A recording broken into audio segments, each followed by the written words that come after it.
29. Dangerous situation. The decision a dangerous situation exists that is unavoidable and not the result of the man's doing. By conducting himself carefully and properly, however, the man can extricate himself from the danger.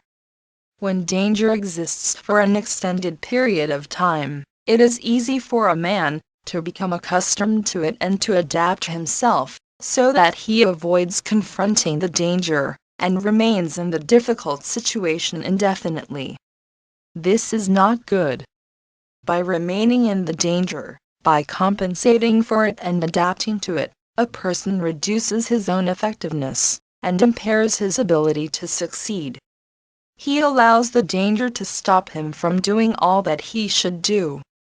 This will lead eventually to failure. The important thing is to recognize the danger, to understand it fully, to deal with it, and then to move on beyond it, not to linger in it. Only in this way can a man remain true to himself, fully employ his best abilities, and complete with thoroughness what he plans to do.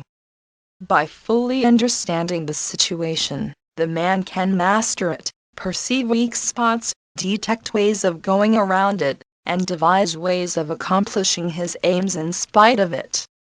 This will necessitate his modify his actions to some extent, but his purpose in doing so is not to coexist with the danger but to defeat it, and to prevent it from destroying his mission. The ways of doing this become immediately apparent once the danger is fully understood. Danger that is not simply adapted to can actually assist the man in his tasks, because it points out to him the precise things he needs to do and overcome in order to succeed. He does not inadvertently overlook something that could undermine his efforts.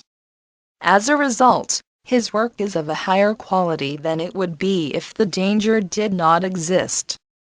Establishing dangerous possibilities can also be used as a protective measure, to prevent ill-meaning persons from destroying a work in progress.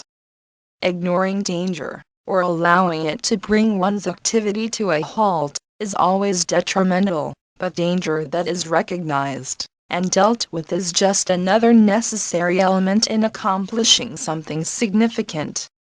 The maxim "the superior man influences others through his consistency and persistence." He never lets up, he never relaxes his standards.